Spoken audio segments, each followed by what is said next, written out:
Okay, today's video we're talking about how you can take over a out-of-business competitor who's just freshly out of business. You know you got one today, or I'm going to mention how to keep an eye on it in the future so you can take advantage, and eventually it's going to happen.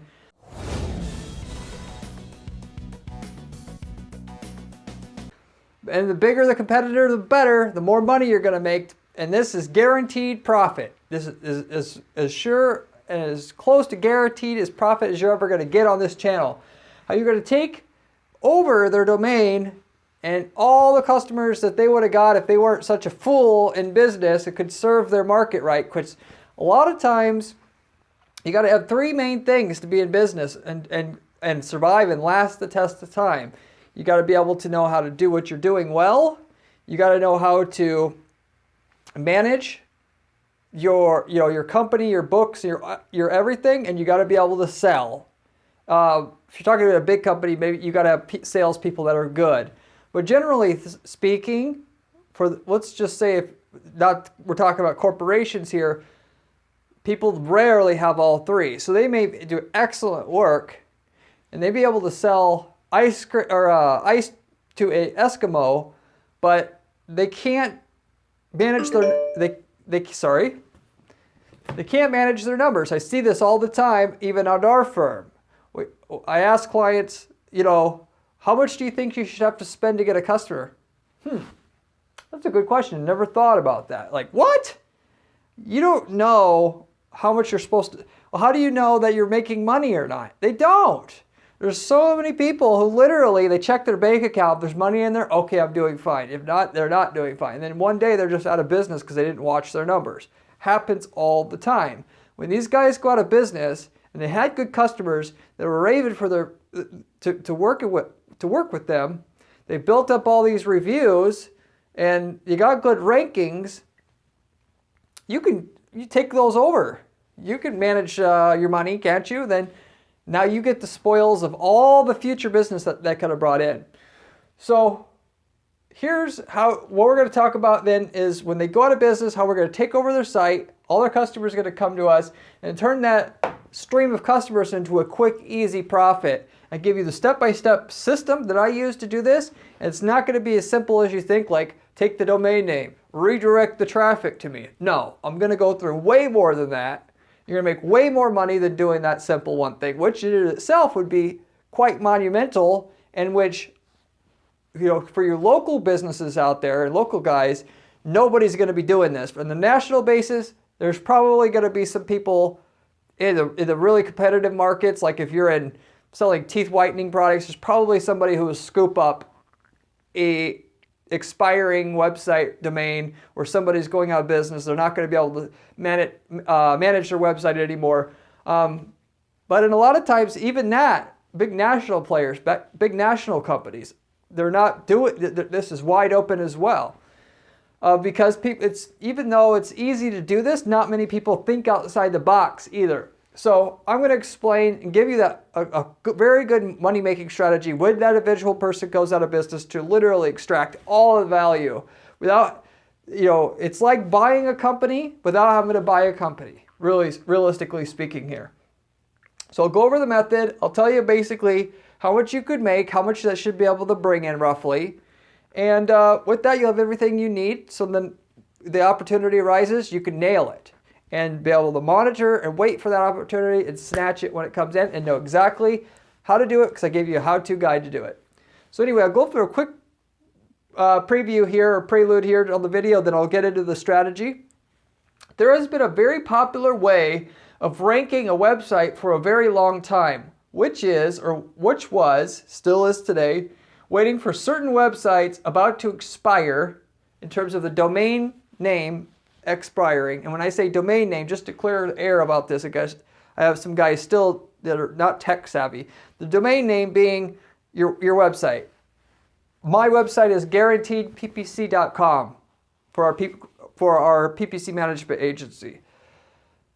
That domain name has to be registered for a period of time so that I take over all the people that type that in, get redirected to my web hosting wherever my website's hosted.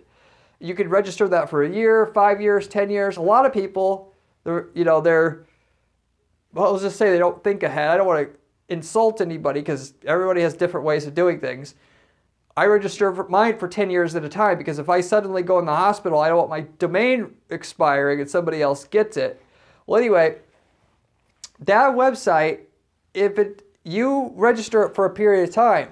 When that time is up, if you don't re-register it, you have 30 days to pay up to re-register it before it's dropped and somebody else can snatch it. If you snatch it before they figure out in that 30-day time period what your site will go offline physically, it's open to anybody.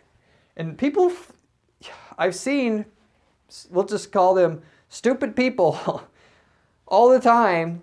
They'll be in business and they won't be paying attention to their website even when they're starting out, and it'll be down for like weeks. Of course, if you have a lot of business coming in, you're probably going to notice it quicker. But there are times that people aren't going to just straight up not see it for 30 days. And then if you're on top of it, bang, you got it. They'll be pissed, but there's nothing that gets the law or anything saying that you can't do that, scoop it up.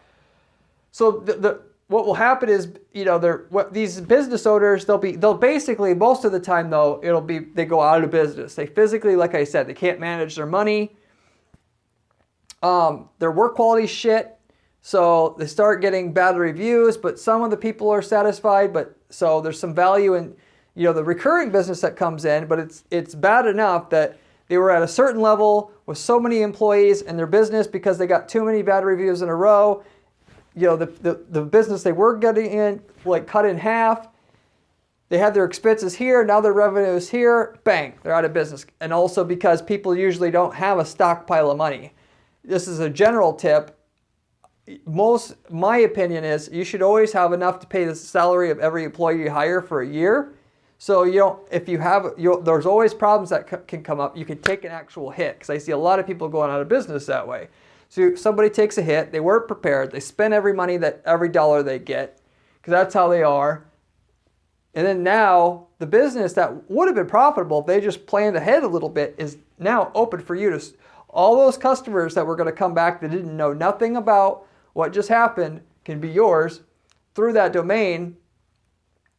People also, like I said, don't pay attention, and now because they aren't paying attention, their website expired, they didn't renew within 30 days, it's gone.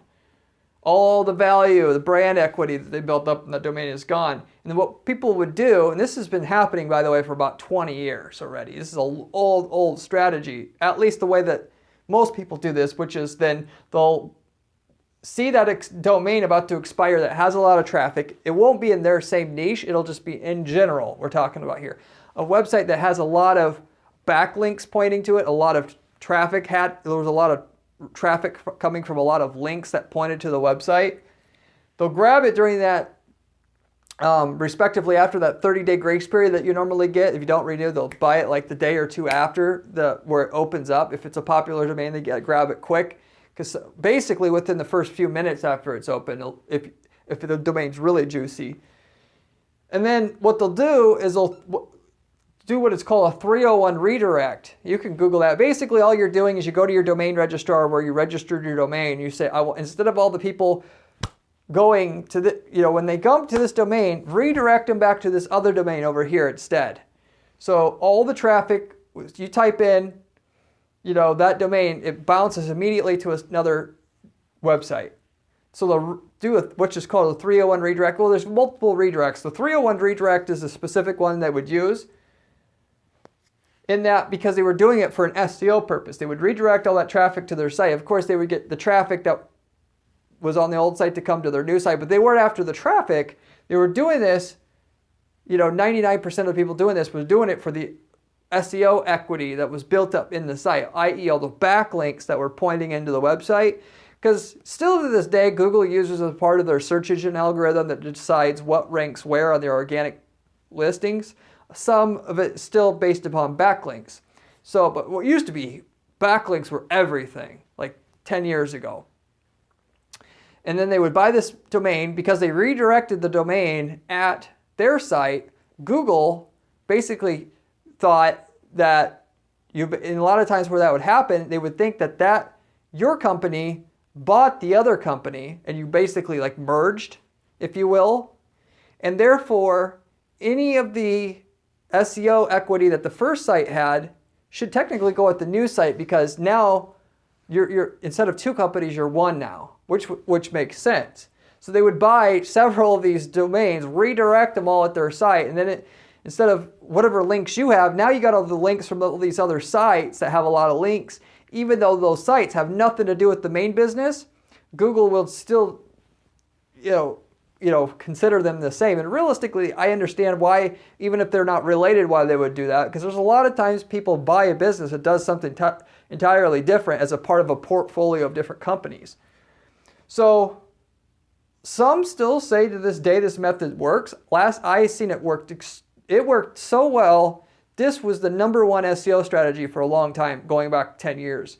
Some case studies you can see says that still works. I'm going to say if you do it, it should probably still work, because theoretically, the fundamentals of how I describe why Google does what it does with those redirects should still work. So, I mean, I don't want to talk about violating Google's webmaster guidelines on this channel, particularly as I have using Google's product. But I'm just saying, in general, that's what they used it for. And I'm not encouraging you to use it. I'm just saying this is what they usually use the domains for. What I'm saying is this is extremely short-sighted in terms of what people would do in terms of buying these domains. Why instead of that are people not, or should I say also not finding domains that are expiring in their niche? Well, before they didn't need to get the SEO equity to get their site to rank more, if that's what all they were trying to do.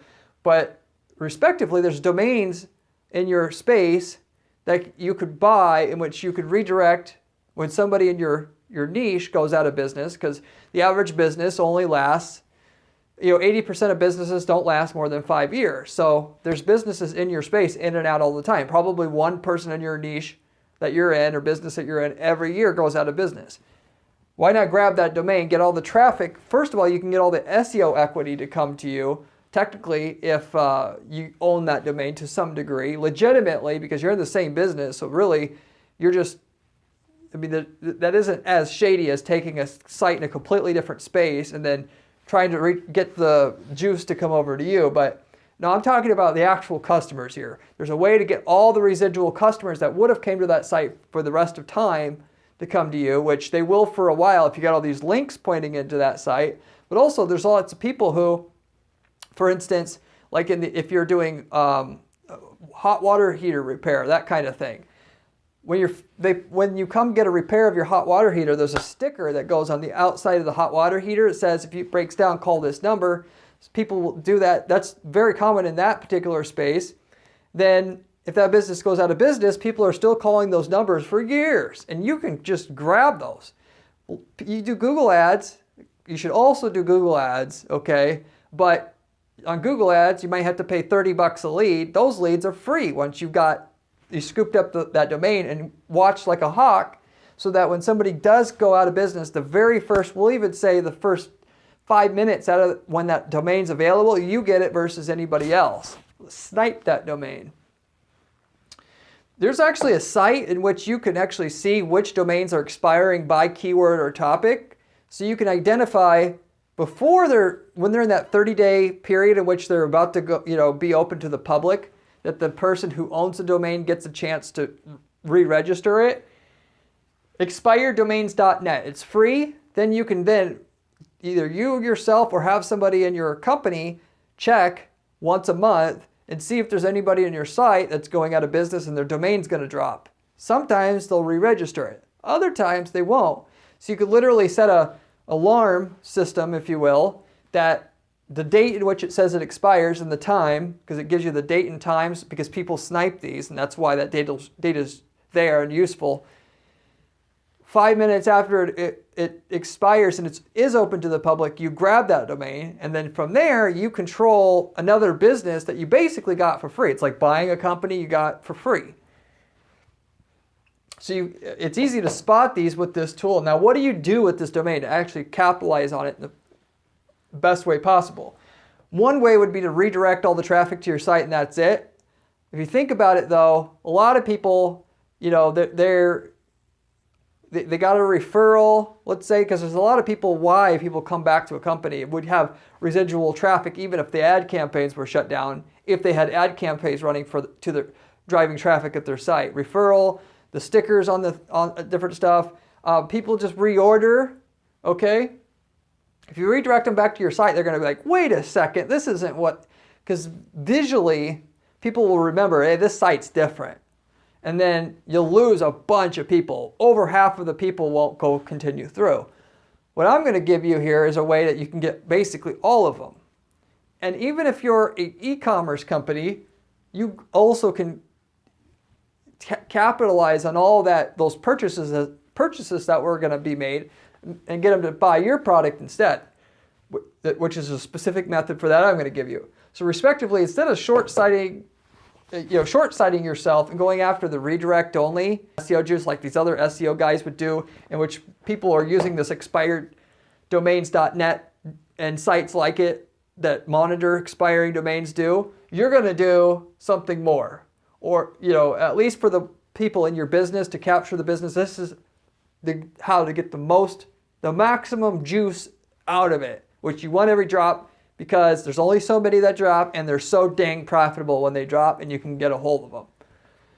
So what I'm suggesting to you is to buy the same domain when they expire. You'll reset up the site on your own hosting. So instead of doing the redirect of all the traffic, you're going to take the site as it was, and you're going to put it on your own hosting account, web hosting account that you control.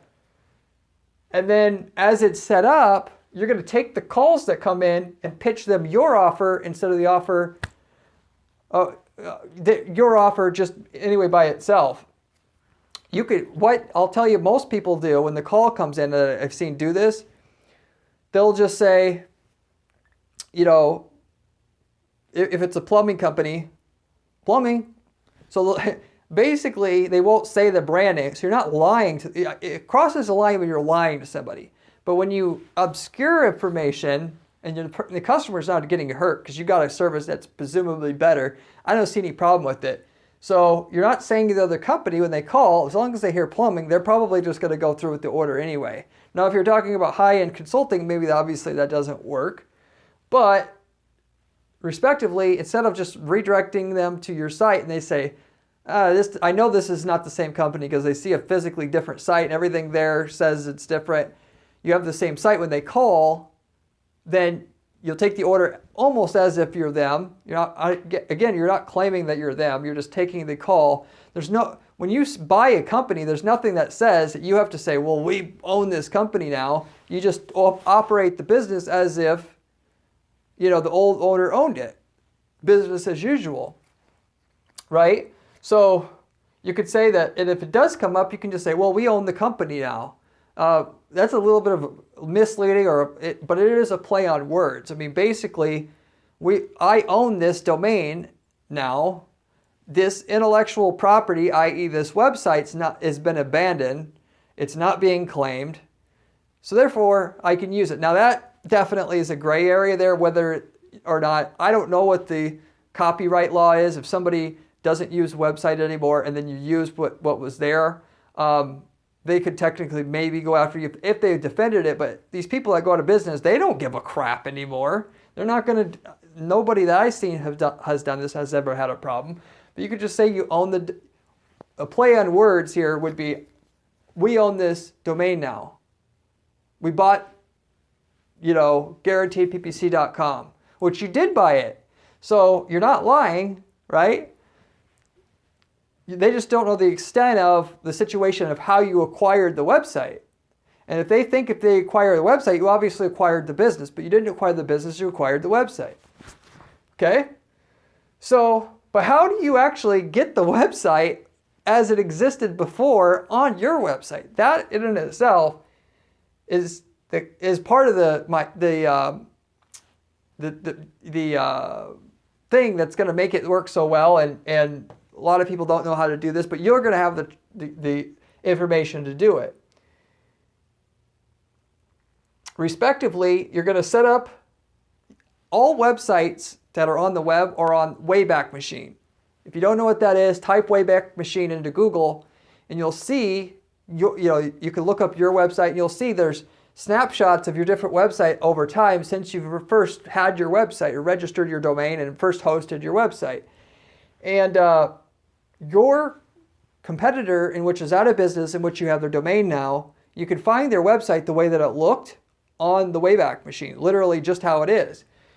You can use waybackmachinedownloader.com to download the files, the web files is what it's called, from the Wayback Machine and use those files and give it to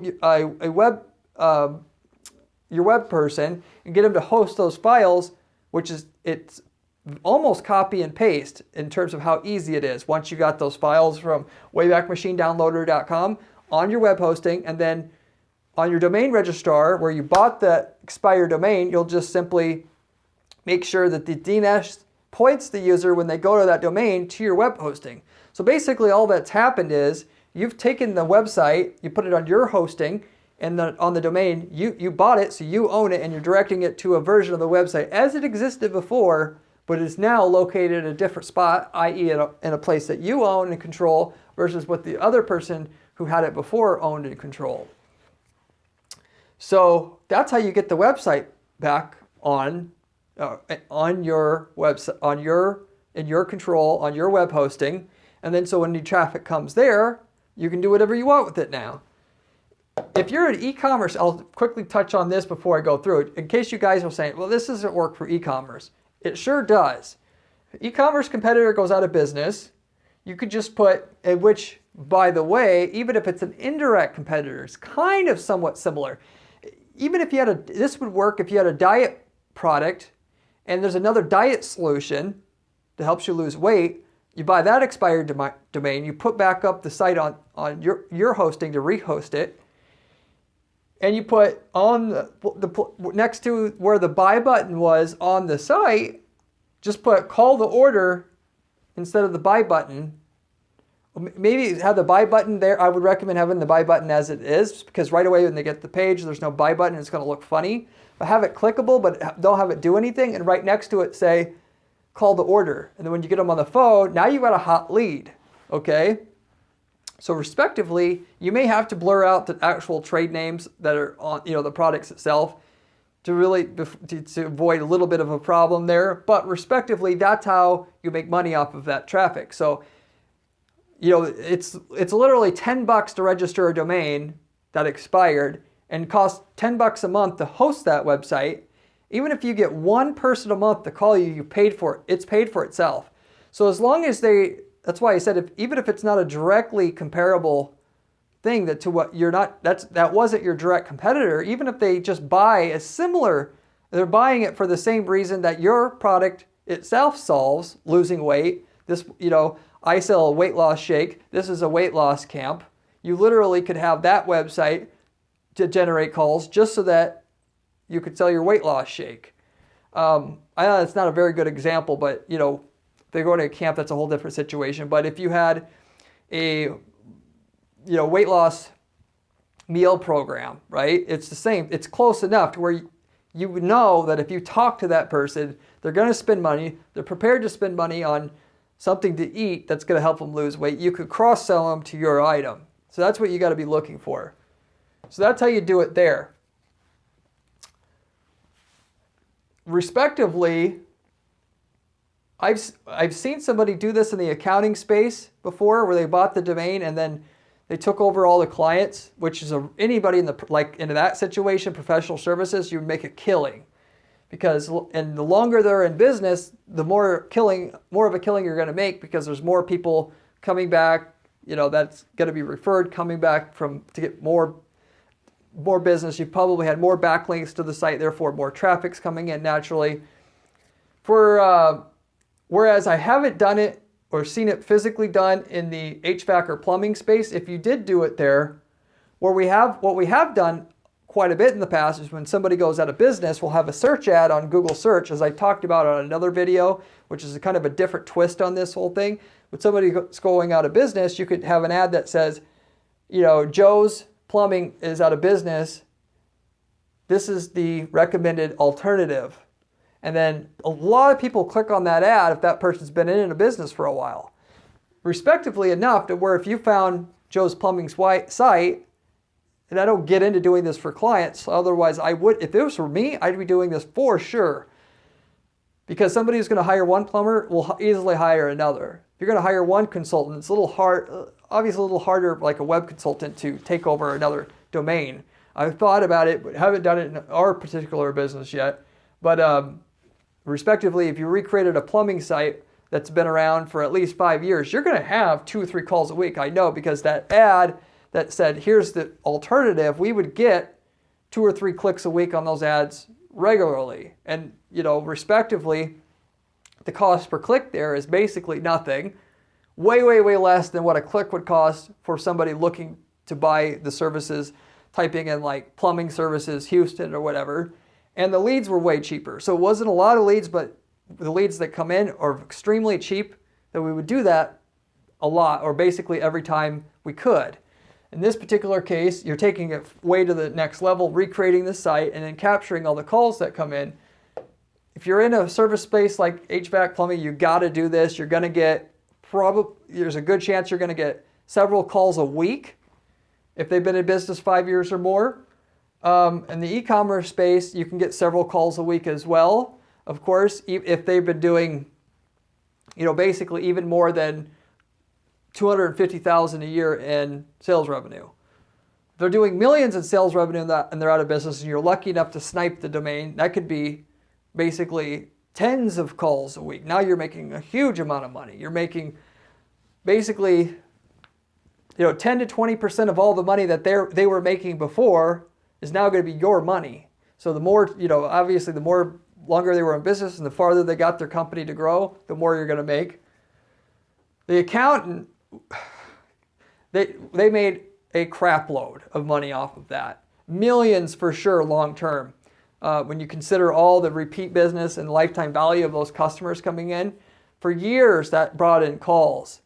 So respectively, I haven't seen anybody, I will admit that I haven't seen anybody do it in the e-commerce space yet, but this is exactly what I would be doing and getting into if I were in e-commerce. And I'm a PPC agency, so I don't, whereas I can bring this stuff up, I never get the liberty to do this for clients. If I was a marketing consultant overall, you can bet your ass that we would be doing this every time some website in the niche went down. So we can acquire all of the business.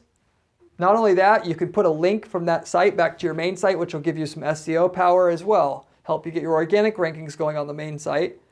Of course, if that other site was ranking before, if you recreate the site, Google doesn't de-rank the site because they think the website, it was what most people do. Oh shit, I forgot to pay my domain registrar fee.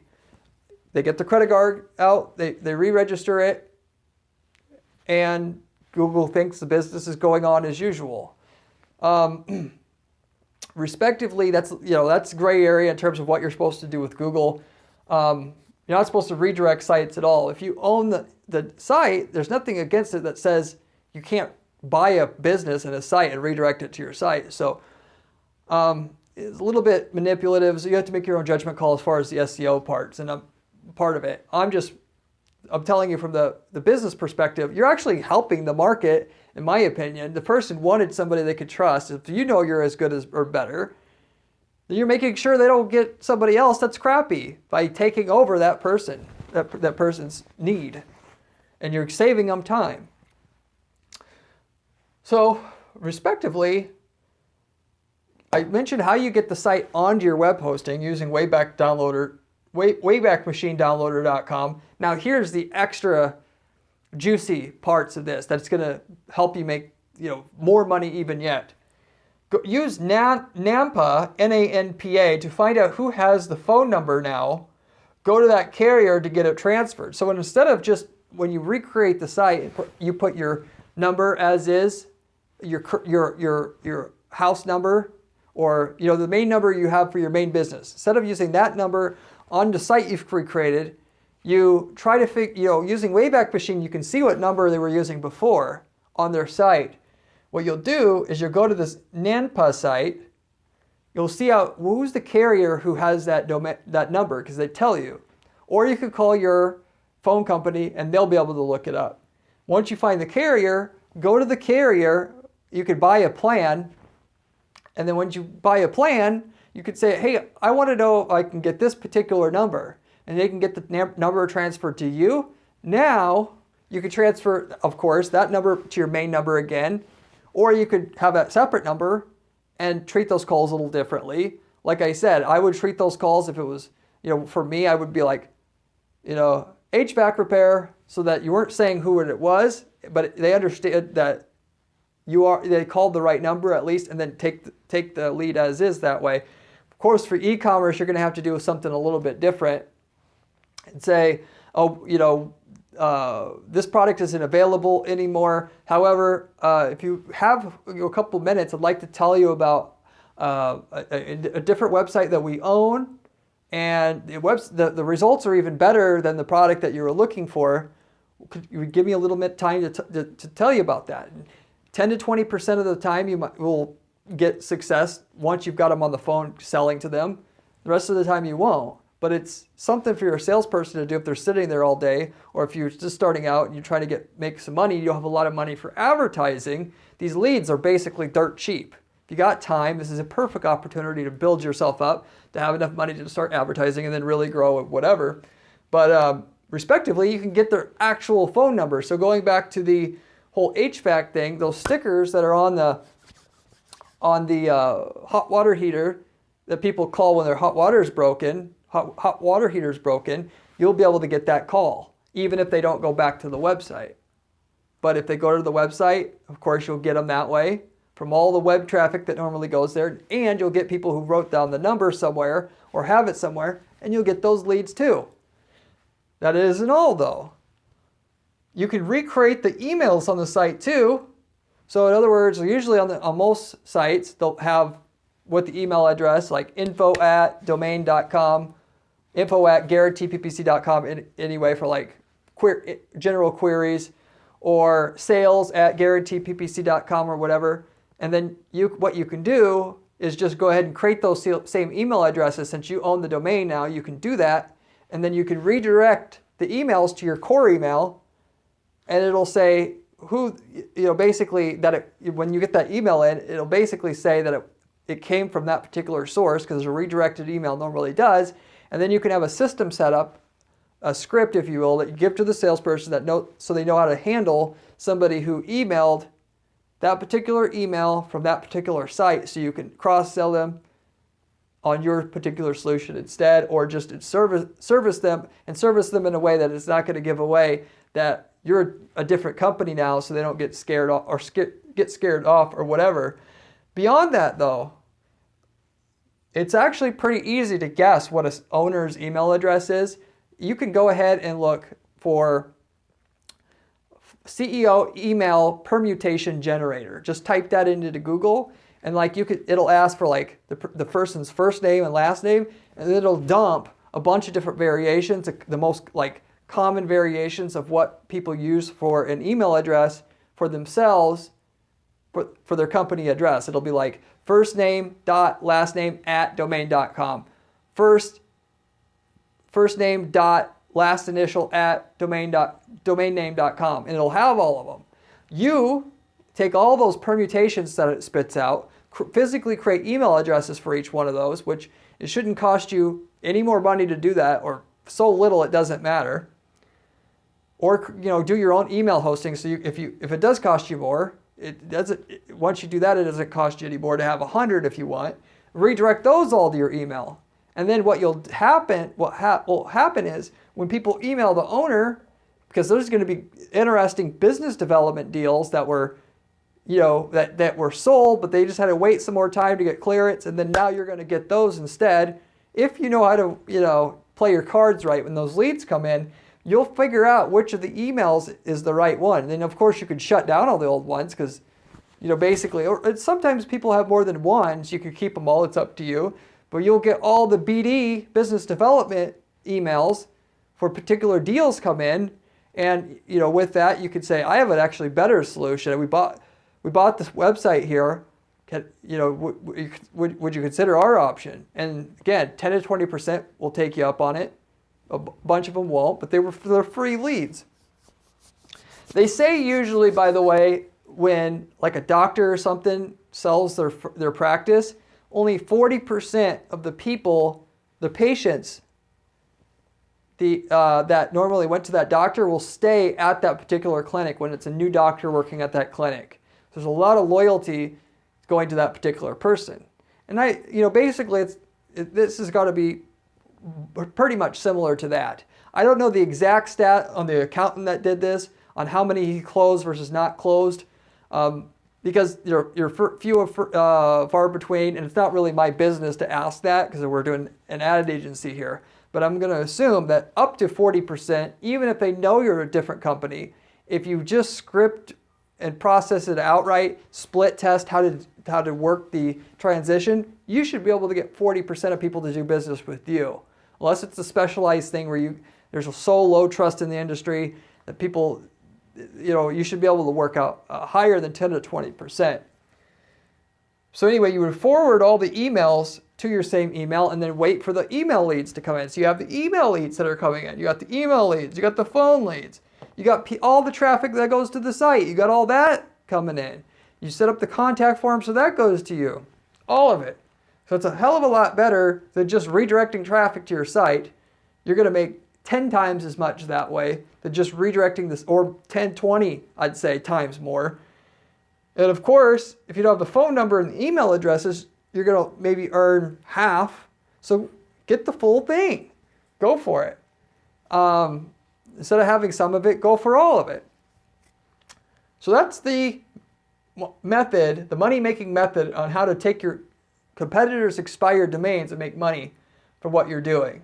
Now, some smart people will make this a business selling what they've got and the leads from these expired domains as a business idea in itself.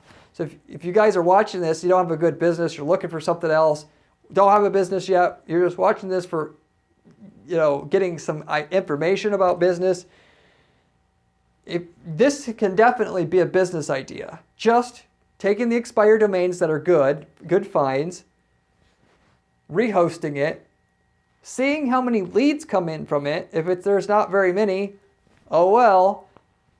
But the 10% who do have 2 or 3 calls a week, you could sell those leads to a company in that niche easily. Especially if you're like home services. You could sell those leads for half of basically what it'll cost on Google Ads if you had that. And it's autopilot money. All you got to do is redirect the phone call, which you can easily do through a service like CallRail or whatever, even Grasshopper. And then you'll be able to see through your web interface how many calls came in through that number and were redirected, and have a recording of the call in case it's ever disputed that the call was very good or not. And negotiate a price, and now you have an extra $50 a week coming in just because you set up that site, and once it's set up, you're done. And you get a good 50 or 100 of those going. Now you've got a good passive source of income. I would get into it if I wasn't running an agency here. That was 21 years old again, because it's actually a pretty good way to make money without having to need basically much of any money or any expertise at all starting out. Of course, it's tricky to know all this stuff, but I just gave you the whole thing right here. I'm telling you it works, told you how to do it. So if you need to make some money, there you go. You got a money-making business method right here for you to use to have a way to make money, make something from nothing, which is what true entrepreneurship is about. Making something from nothing. So anyway, that's the whole thing in a nutshell that I wanted to share with you today about grabbing expired domains of your competitors and turning them into cash. Do it right, you can generate millions of dollars of profit from even one competitor. You stack up a list of different competitor domains, get 4 or 5 of them, you may be making millions a year from all those leads. Certain ones, you really will hit the jackpot, have several calls a week coming in. For no money once it's set up, free. You're making twice the profit margin as is the leads that you bring in from where you got to pay for the traffic. So it's a very interesting opportunity, very hard not to make money when when you're getting leads for free and you go through the method and not get to the point where you say, well, maybe it will work, maybe it won't. If you get about 5 different domains going for your business over time, I guarantee you one of them will be awesome. It's got to be, because respectively, most businesses have residual calls coming in. And so if it looks like it's going to bring in some leads and you try enough of them, you're going to hit the jackpot.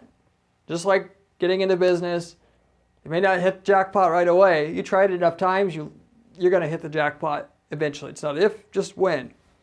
So I'll wrap it up with that. There's one of my best strategies, ideas for you guys running businesses that want to be able to make money with insane returns that come from it that I got. If you have any questions about what I had covered, about how to do this or whatever, leave me a comment down below. I get back to every single person who leaves me a comment on this channel. Generally within a day or two myself, I'll answer questions. I have a ton of other videos on this channel about other actual PPC money-making strategies. Even though this wasn't about PPC directly, most of my videos are just like this in that you'll have real money-making opportunities and tied to running PPC ads if you want to learn how to make a lot of money with PPC.